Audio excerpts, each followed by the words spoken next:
소개가 되어 있어요. 저는 이 고라자손의 시라고 하면 마음이 뭉클해요. 여러분 예전에 시편 제가 설교할 때 고라자손에 대해서 설교한 바가 있을 거예요.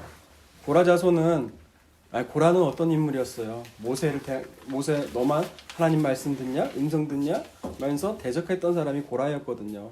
근데 하나님께서는 놀라운 것은 그렇게 그 고라를 심판하고 다 죽이셨지만 하나님께서는 긍휼이 많으셔서 그 자손들은 어때요?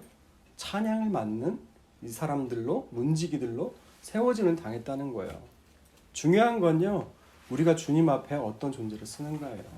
내 부모가 내 조부가 아주 큰 죄를 저질렀든 그건 하나님 계산 안 해요. 중요한 건 나 자신이 내가 하나님 앞에 어떤 자세로 우리가 서 있느냐가 중요하거든요.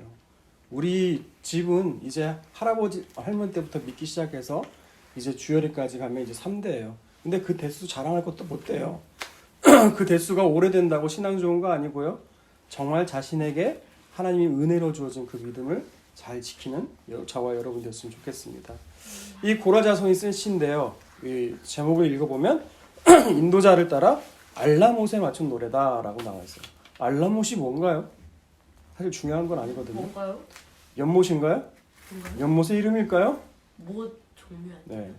알라못은요 그냥 하나의 곡자라고 생각하면 돼요. 이게 그 알르미라는 것이 있는데 알르미가 이 처녀 여자들 얘기하거든요. 이 알르미의 복수형이 바로 알라못과 좀 유사한 형태를 띄어요. 그래서 이것을 어떻게 해석을 하냐면 그러니까 여자들이 부른 합창 이런 정도로 생각해 주시면 됩니다.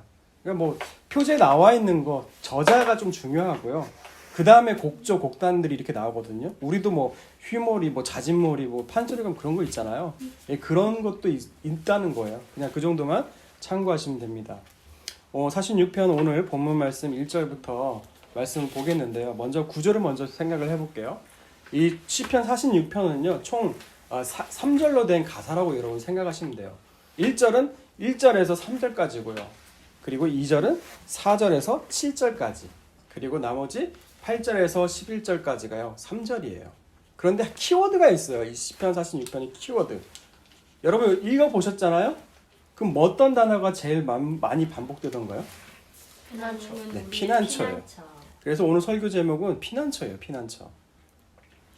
이 피난처이신 그 주님, 우리의 피난처 되신 주님 어떤 일을 행하셨는지 오늘 1절 말씀부터 읽도록 하겠습니다. 1절을 읽어주세요. 시작. 하나님은 우리의 피난처시요 힘이시니 환난 중에 만날 큰 도움이시라. 아멘.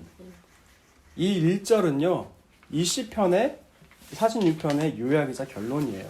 하나님은 어떤다고 세 가지로 소개를 하고 있어요. 하나님은 첫 번째 우리의 피난처시라는 거예요. 그 두 번째는 뭡니까? 힘이라는 거예요.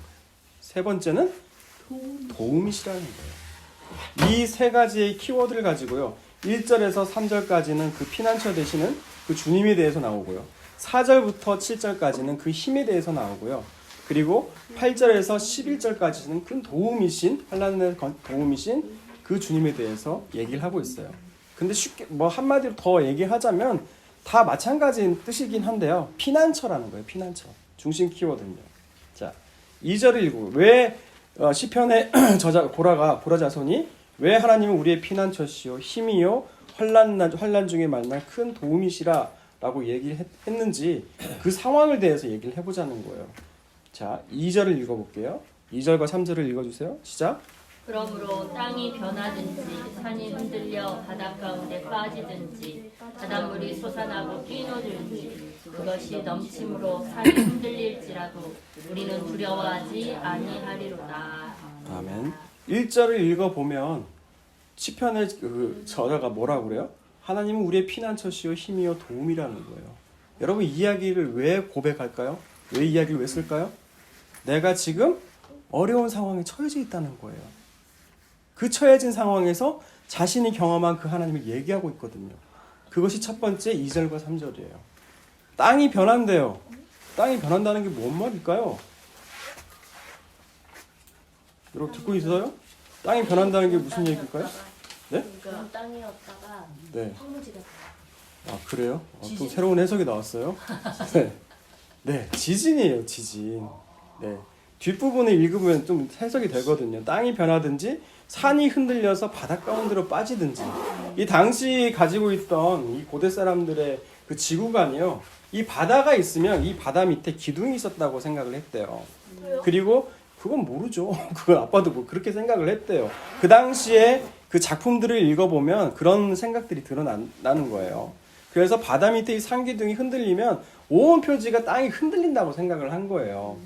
그러면서 3절은 바닷물이 솟아나고 뛰놀든지 넘침으로 산이 흔들린다는 것은 뭐냐? 해일, 여러분 해일 아시죠? 쓰나미. 쓰나미. 이 쓰나미가 몰려와가지고 이런 상황에 놓여 있었다는 얘기예요. 근데 이것도 하나의 비유적인 표현으로 우리가 볼 수 있죠. 땅과 산은 뭐 어떤 거예요? 가장 안정적인 거잖아요. 안정적인 거. 변하지 않는 거, 안전한 곳, 그것이 땅과 산, 이런 곳이잖아요. 근데 이런 곳이 흔들렸다는 거예요. 여러분, 때로는요, 우리가 그리스도인이 된다고 하는 것은 우리가 안전하게 된다. 그냥 편안하게 된다. 이 뜻은 아니에요. 아무런 시험 고난 없이 예수만 믿으면 뭐 많이들 얘기하잖아요. 모든 것이 합력하여 선을 이룬다. 모든 것이 잘 되게 돼 있다. 내 뜻대로 가 있다. 내 기도 한 대로 되어 있다. 기도 한 대로 된다. 이 뜻이 아니라는 거예요. 제가 예전에도 여러 번 설명했을 거예요. 그 선은 하나님의 구원을 가리켜요.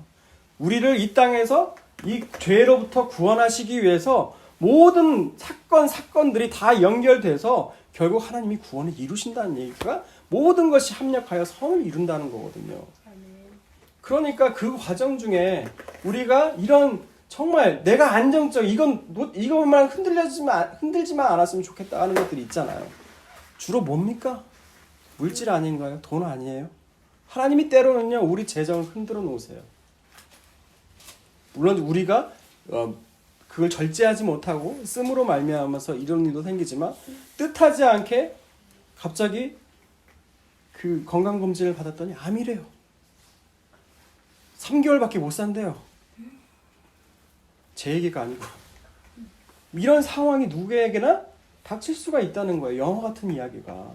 근데 그런 상황에서도 어때요? 시편의 기자는 내가 두려워하지 않는데요. 왜요? 하나님의 나의 피난처가 되시니까. 여러분에게도 그 고백이 있었으면 좋겠어요. 그러면 또 어떤 2절에 가보면 왜 또 하나님 피난처라고 왜 이 시편의 기자가 또 고백을 하는지 4절 말씀 한번 읽어볼까요? 4절 의연이가 읽어주세요. 시작. 한 시내가 있어 나뉘어 흘러 하나님의 성 곧 지존하신 이의 성소를 기쁘게 하였다. 네, 여기를 보면 한 시내가 있는데요. 이 시내는 뜻은 뭐냐면요, 그 흐르는 물이에요. 이 시내는 그 이스라엘을 가보면 건조 날씨가 있어가지고 건조하고 비가 오는 날씨가 반복되거든요. 이걸 그래서 물이 참 귀해요. 그래서 와디라고 하는 것이 있는데 그 비가 올 때 쌓이는 곳이에요. 물이 쌓이는 곳. 근데 비가 안 오면 어떻겠어요? 마르겠죠. 근데 여기서 이 시내는요, 이 와디가 아니에요. 물이 마르지 않는 곳, 영원토록 계속해서 밑에서부터 생명 물이 나오는 곳이 바로 이 시내라는 거예요. 이 시내가 하나님의 성, 하나님이 계신 곳, 하나님의 성소를 기쁘시게 한다는 거예요. 여러분, 이게 무슨 말일까요? 그 시내라는 건 도대체 뭐를 말하는 걸까요? 이 시편 46편에는 역사적인 배경이 있어요. 그게 뭐냐면 여러분 히스기야 왕 아시죠? 히스기야 왕이 그 아수르의 사네립의 군대가 쳐들어와요. 58만 5천 명이나 되는 병사들을 데리고 그 예루살렘 성을 다 주변을 둘러싸요. 근데 어떤 일을 하냐면요, 그 당시에 히스기야 왕이 어떤 일을 했었냐면 그 실로암 못을 만들었어요. 성 안에다가. 그러니까 바깥에서 성 지하로 파가지고 물이 흐르게 만들었다는 거예요. 근데 이 아수르 왕이요, 그 물을 막으려고 한 거예요. 딱 앞에 서서. 그러니까 어때요? 물만 있으면 우리가 얼마든지 예루살렘 성 안에서 버틸 수가 있는데 그 물을 끊어버리면 못 버티잖아요. 그럼 위기 가운데 놓여 있는 거예요. 그러면서 이제 사내립이 랍사게를 시켜가지고 온갖 말을 다 하죠. 하나님을 조롱하는 말도 하고 나 하나님을 뭐 의지하자, 의뢰하라 하는 히스기 왕 말을 듣지 마라. 지금 문 열면 살려는 드릴게. 막 이런 말을 했다고요. 그런데 이때 히스기야 왕이 어떻게 해요? 그 사네립 왕이 보낸 편지를 들고 그 하나님 앞에 무릎을 꿇어요. 이때. 사실 히스기야 왕이 썩 좋은 왕은 아니거든요. 그 전에도 이상한 짓 많이 했어요. 근데 이때 하나님 앞에 나와요. 그리고 하나님은 자신의 이름을 위해서, 중요한 건 히스기야 왕이 잘했다는 거 아니에요. 자신의 이름을 위해서 그 기도를 들어주세요. 내 이름이 조롱받았거든요. 내 이름이 욕되임 받았거든요. 하나님 열 받아요, 안 받아요? 열 받죠. 그러니까 하나님이 하룻밤에요. 그 18만 5천, 욕 아니에요? 18만 5천 명이라고 되는, 상상도 안 가죠. 그 대군들을 싹 쓸어버려. 싹 여호와의 사자를 보내서 싹 죽여버려요. 여러분, 그 배경을 보고 이것을 읽어보라고요. 그러면 그 시편의 기자의 마음에 그 감동이 얼마나 대단하겠어요. 나는 여기서 죽었구나. 나는 여기서 더 이상 살 소망이 없구나. 끝났다라고 생각하는 순간 하나님께서 도우심이 있었다는 거예요. 그러니 하나님은 나의 피난처시라는 그 고백이 있죠. 근데 여기서 하나 더 나갈게요. 이 물은요, 이 생수는요, 참 귀하거든요. 이 생수는 비유적으로 상징하는 바가 있어요. 그게 보면 요한계시록 22장 1절을 한번 볼까요? 요한계시록 22장 1절이요. 또 그가 수정같이 맑은 생명수의 강을 내게 보이니 하나님과 및 어린 양의 보좌로부터 나와서. 네. 이 생명수가 어디서부터 나와요? 하나님과 어린 양의 보좌로부터 흘러나오고 있어요. 그래서 이 생명수를 우리가 마시게 되는 거예요. 그런데 우리가 이 물을 마셔야 되는데 우리가 어떤 일을 벌이느냐? 에레미야 2장 13절 한번 볼게요. 에레미야 2장 13절 주열이가 찾아서 읽어주세요. 에레미야 2장 13절이요.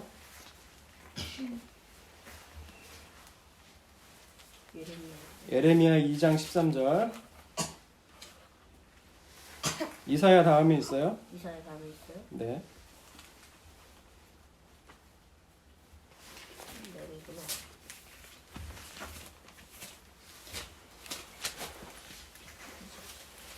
이렇게 못 찾았어요? 전혀 거의 다 쳤어요. 네, 다음에 찾으세요. 2장 몇 절이요? 2장 13절이요. 내 백성이 두 가지 악을 행하였나니 곧 그들이 생수에 근원되는 나를 버린 것과 스스로 웅덩이를 판 것인데 그것은 그물을 가두지 못할 터진 웅덩이를 때립니다. 이 생명수를 마셔야 되는데 인간이 어떤 일을 벌여요? 이 생수가 바로 하나님이시거든요. 이 생수 하나님을 버려버렸어요. 첫 번째 잘못이. 그리고 두 번째 어때요? 스스로 웅덩이를. 네, 자신들이 스스로 이 생수를 마련해서 물을 마시기 시작했다는 거예요. 다른 물을. 그런데 이 물은 어때요? 마셔도 갈증이 나요. 여러분 요한복음 4장에 보면 사마리아 여인이 등장하죠.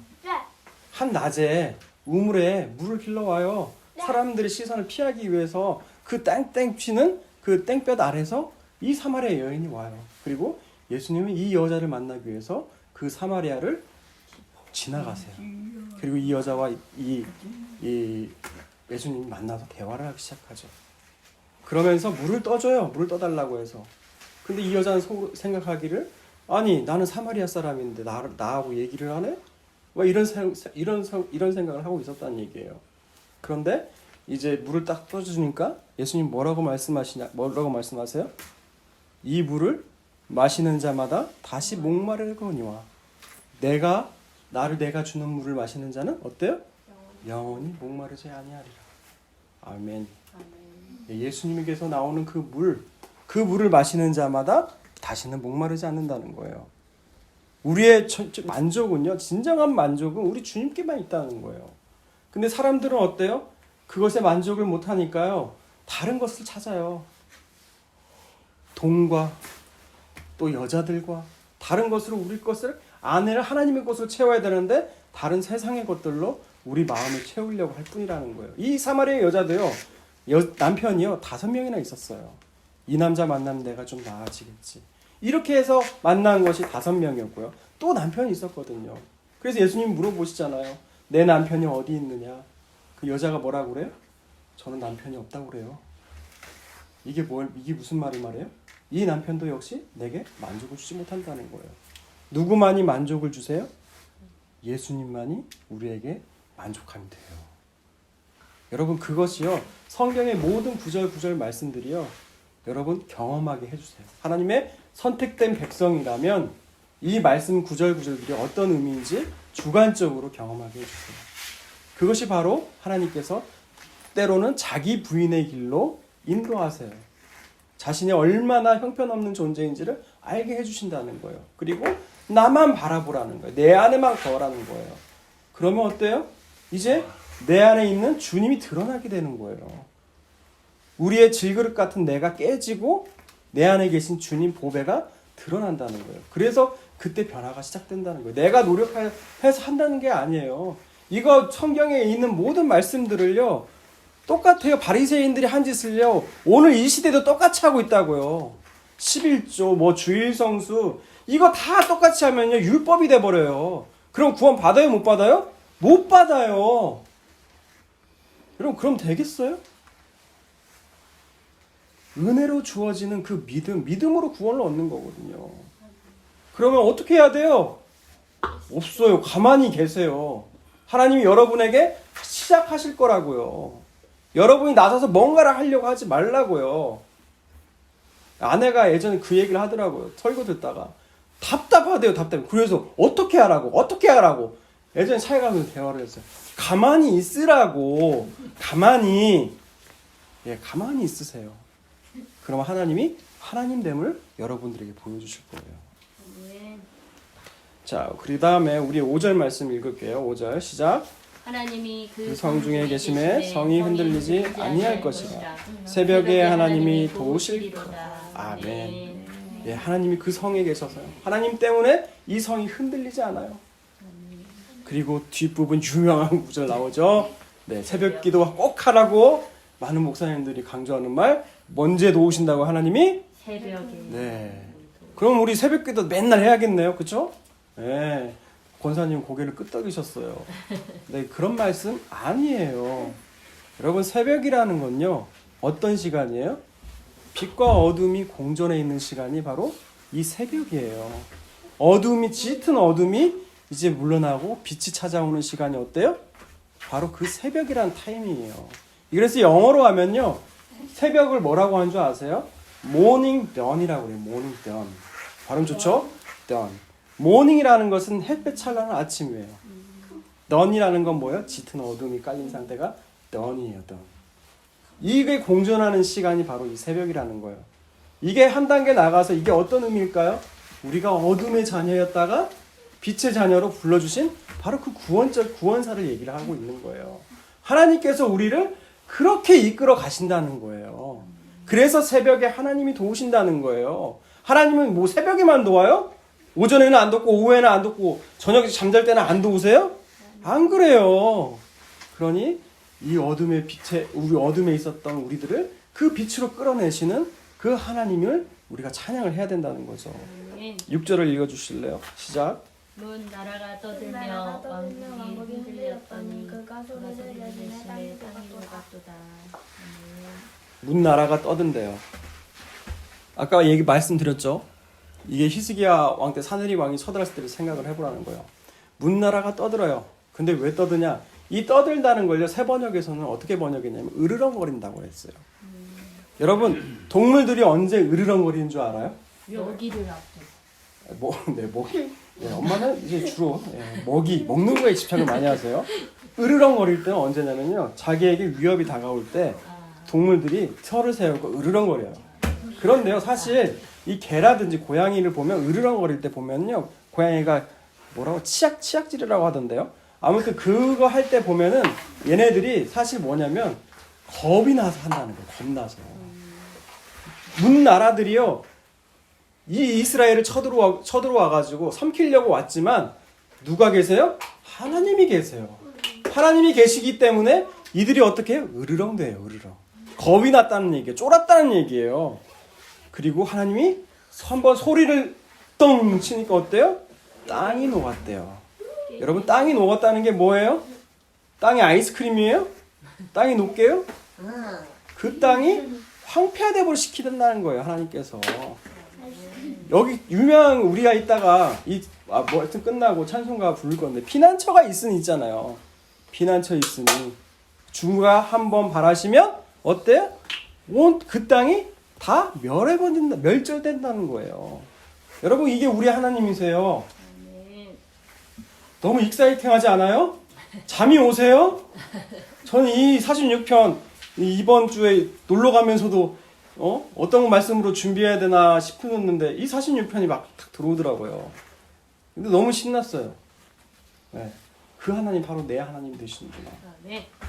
그 7절 말씀 읽어볼게요. 7절 시작. 만군의 여호와께서 우리와 함께 하시니 야곱의 하나님은 우리의 피난처시도다. 이 만군의 여호와라는 것은 모든 군대 하나님이세요. 여호와의 사자를 보내서 이 사내립의 군대를 18만 5천명 하룻밤에 싹 죽이는 그 하나님이 우리의 하나님이시라는 거예요. 나의 하나님이 그런 전능하신 하나님이시라는 거예요. 근데 뒷부분을 보면요 좀 이상해요. 뭐 누구의 하나님이요? 야곱의 하나님. 네, 왜 하필 야곱일까요? 아브라함 있지. 요셉도 있고 아브라함도 있고 이삭이 또 있는데 나도 있지. 왜 하필 야곱일까요? 야곱이 막 도망 다녔잖아요. 여기에 여러분 은혜가 있어요. 야곱이 어떤 인물이었어요?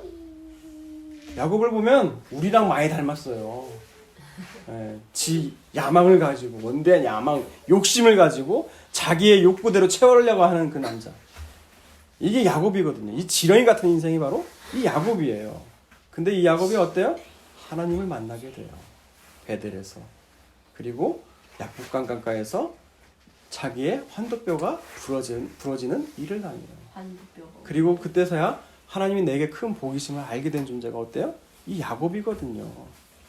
우리가 큰 환난, 어려움 닥치면요 누구나 벌벌 떨어요. 안 떨 사람은 없을 거예요. 우리도 그런 존재예요. 그런데요 하나님이요 그런 사건들을 일으키실 때마다 하나님 계획하신 바가 있어요. 하나님 그 사건들을 계획할 때마다 주신 것은 뭐냐면 내가 어떤 분인지, 내가 어떤 하나님인지 계시하시기 위해서, 드러내기 위해서 그런 사건들을 일으킨다는 거예요. 여러분 그게 우리 하나님이세요. 그게 바로 우리의 피난처가 되신 하나님이시라는 거예요. 마지막으로 이제 3절 읽고 말씀 정리하도록 할게요. 먼저 8절을 읽어주실래요? 8절과 9절 시작. 와서 여호와의 행적을 볼지어다. 그가 땅을 황무지로 만드셨도다. 그가 땅 끝까지 전쟁을 쉬게 하시며 활을 꺾고 창을 끊으며 수레를 불사르시니라. 이런 하나님을 만나게 되면 우리 말에서 외치게 돼요. 와서 바로 보라는 거예요. 우리 하나님이 어떤 일을 행하셨는지 보라는 거예요. 땅을 황무지로 만들고요. 우리를 괴롭혔던 그 나라의 땅을 황무지로 만들어요. 황무지는 쓸모없는 땅이에요. 그리고 어때요? 전쟁을 아예 그치게 하셨다는 거예요. 칼과 창과 수레라는 건요. 세상에 의지하는 그런 권력들이에요. 그런 것들을 다 하나님 끊어버리신다는 거예요. 그러면서 그러므로 10절 한번 읽어볼래요? 10절 시작. 이르시기를 너희는 가만히 있어 내가 하나님됨을 알지어다. 내가 문나라 중에서 높임을 받으리라. 내가 세계 중에서 높임을 받으리라 하시도다. 11절도 같이 읽죠. 만군의 여호와께서 우리와 함께 하시니 야곱의 하나님은 우리의 피난처시로다. 아멘. 그러므로 너희는 가만히 있으라는 거예요. 왜요? 내가 하나님됨을 나타낼 거기 때문에. 여러분 이 가만히 있어라는 것이 무슨 이게 누가 한 말인 줄 알아요? 처음에 어디에 등장하는 줄 알아요? 이거 맞추면 원하는 거 하나 들어줄까요? 네, 귀가 쫑긋해졌어요. 원하는 거 들어준다는 말에 가만히 있어라. 이 말을 그 전에 한 분이 계세요. 아니 성경이 있어요. 정권이 있어요. 어떤 걸까요? 성경 중에 구약에 있어요. 네, 3초 내로 대답해야 돼요. 하나, 둘, 셋. 틀렸습니다. 네? 흥해에서 모세가 할머니 뭘 원하시는지 궁금하네요. 네, 맞아요. 모세가요. 이 사람들을 끌고 이제 이 애굽을 나오는데 바로가 열받는 거예요. 생각할수록 내 장자도 죽었거든요. 그러니까 애굽의 군대를 싹 풀어가지고 어때요? 뒤쫓아갔어요. 어떻게 하려고요? 모세도 쳐 죽이고 그 따르는 모든 이스라엘 사람들을 다 죽여버리려고 쫓아갔다는 거예요. 그러니까 어때요? 이스라엘 사람들이 막 놀래요. 막 부르짖어요. 근데 부르짖으면서 또 한 가지 한 일 더 해요. 뭘까요? 네. 모세를 원망해요. 야, 우리가 죽을 데가 없어서 일로 끌고 와 죽이냐? 우리를 먹이려고 왔냐? 막 이러면서 모세를 원망해요. 이게 인간이에요. 나올 때 지독하다고 내가 이런 고난 하나님 도와주세요. 나 이런 종살이에서 해방시켜주세요. 그렇게 기도할 때는 언제고. 어때요? 그 기도를 응답해 주시니까 어때요? 하나님 이제 나 죽이려고 그래요? 이게 바로 인간이라는 거예요. 근데 그때 모세가 하나님께 기도를 하죠. 그때 그 하나님 뭐라고 말씀하세요? 너희는 가만히 있어. 내가 하나님됨을 알지어다라고 그래요. 여러분 우리가 살다 보면요 애기차 하는 사건들 많이 만나요. 아까도 말씀드렸다시피 실제 있는 애예요. 그냥 어떤 집사님이 계셨는데 그 설교 중에 저도 들은 얘기예요. 이분이 은퇴했대요. 이분이 은퇴하시고 회사에서 그동안 수고하셨다고 건강검진 티켓이 나왔대요. 건강검진 티켓을 받았는데 세상에 말기암이래요. 이 소식에 이 집사님이 주저앉은 거예요. 그래서 목사님한테 기도를 받으러 갔대요. 기도를 받으러 가면서 이런 상황 얘기를 하고 이제 병원에 입원하게 됐대요. 목사님 다시 신방하러 찾아가니까 이 집사님이요 누워서요 손이 다 묶여 있더래요. 그래서 이게 뭔 일이지? 암인데 왜 손을 묶어 놓지? 그 부인 집사님한테 물어보니까 그러더래요. 자기 가슴을 자꾸 치더래요. 내가 인생 헛살았다고. 이게 뭔 얘기인가 했더니 자기가요 회사 일에 바빠가지고요 자기 자녀들에게 신앙을 전수하지 못했다는 거예요. 그래서 자기 자녀들은 예수 믿는 애가 없다는 거예요. 그러면서 내가 이제 죽을 날이 다가오고 있는데 내가 정말 한 것이 내가 했던 모든 것들이 다 헛된 일이구나. 그제서야 깨달았다는 거예요. 여러분 가장 중요한 건요 우리 예수님이세요. 이 땅에서요 예수를 믿는다고 환난 고난 없는 거 아니에요. 거짓된 설교에 속지 마세요. 뭐 주일 성수하고 11조 하면 복 받는다고요? 그 복 마귀가 주는 복이에요. 하나님 주시는 복 아니에요. 하나님이 주시는 복은 구원이에요. 영생이에요. 참된 하나님 아는 거예요. 알 수 있도록 하나님 어때요? 우리 인생을 계속 흔들어 놔요. 그래서 흔들리지 않는 것을 남겨두시려고 일부러 흔들어 놔요. 우리 인생 가운데 그 하나님이 우리 인생을 흔드실 때 우리 하나님께서 우리의 피난처가 되세요. 우리의 힘이 되세요. 내 환난 날에 도움이 되신다는 거예요. 이 고백이 저와 우리 모두의 고백이 되시기를 주님의 이름으로 축복합니다.